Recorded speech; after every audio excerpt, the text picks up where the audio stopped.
Vyankako nigumya nzogura isabune niyaranje rino ja babwira ngo mugure amasabune mwiyaranje mukavyanka.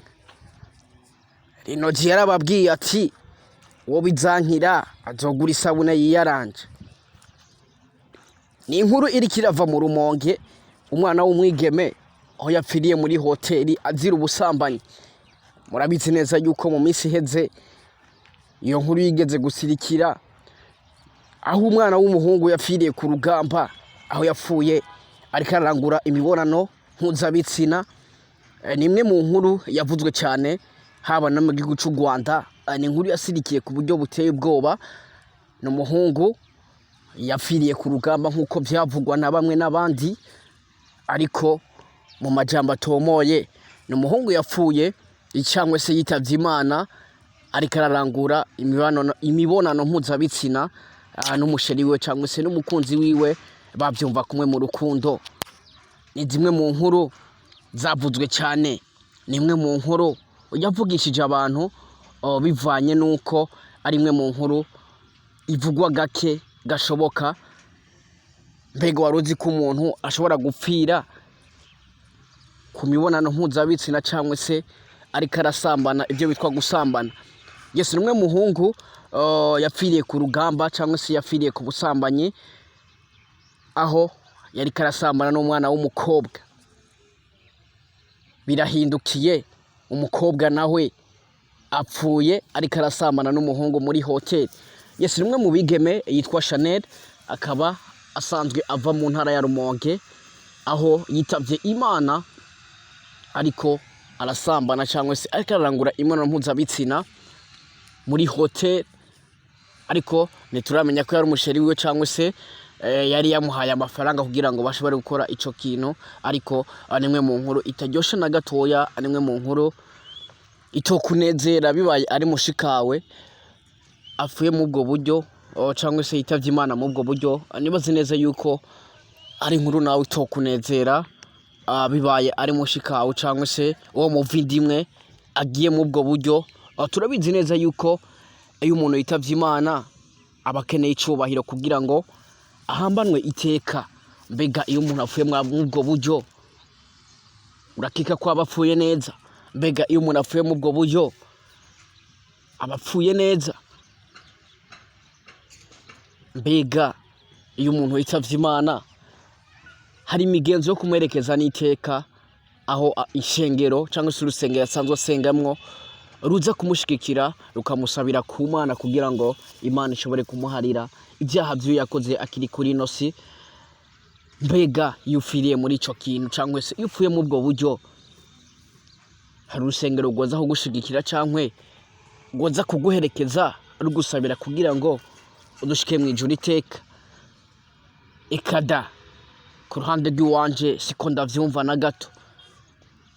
Ku ruhande rw'iwanje numva ko ufiriye mu bwo buryo atakabuza utegereza kuja mu muriro. Niko bavuga ngo nta muntu acira urubanza uwundi, ariko ubwo si urupfu wokwipfuriza mugenzi wawe cyangwa se si urupfu wokwipfuriza mwene wanyu cyangwa se wo muvindimwe, si urupfu wokwipfuriza ikiremwa muntu. Umuntu aritaba Imana, ariko dusaba Imana iziduhe iherezo ryiza. Bantu b'Imana, dusabe Imana iziduhe iherezo ryiza. Nibaze neza yuko uri kuranyumva wakoze subscribe kuri na YouTube utokwifuza gupfa urupfu nk'ubwo, urupfu rw'agashinyaguro, urupfu rutaryoshe na gatoya. Ndasubiyemo nk'uko nabikubwiye rero, no mwigeme avuka mu ntara ya Rumonge, ku mazina yitwa Chanel. Ku munsi w'ejo, aujourd'hui, je te montre comment regrouper toutes tes applications.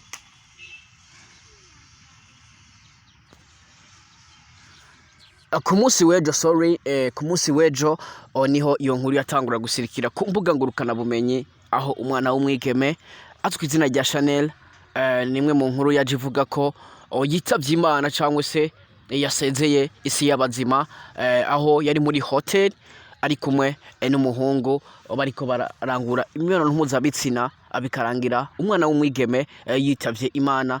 Mbega ibi ni biki cyangwa se ibi bintu twobisigura gute cyangwa se ibi bintu wobivuga gute? Mbega nawe urabona ko ari umuhero w'isi uri kuregereza? Mu minsi iheze umuhungu niwe yitavye Imana azira ubusambanyi, ubu naho birahindukiye umwana w'umukobwa nawe arapfuye azira ubusambanyi muri hoteli. Mbega tuvyite kwihora aho abahungu bihoreye abakobwa bimeze gute? Ekada ahubwo ku ruhande rw'iwanje Imana iratwereka yuko gukora icyaha atari byiza na gatoya. Ivyo bintu ntago vyari bikunze kuba, ahubwo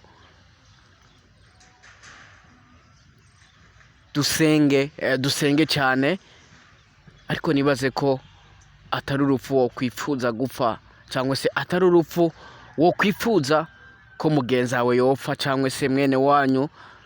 Ni urupfu rutaryoshe na gatoya, ni urupfu rudahimbaye na gatoya. Mbega ari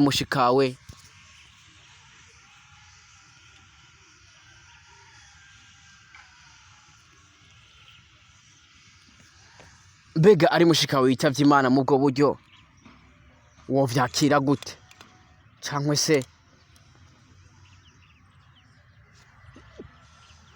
ariko ico ndabifuriza jewe nuko muzogira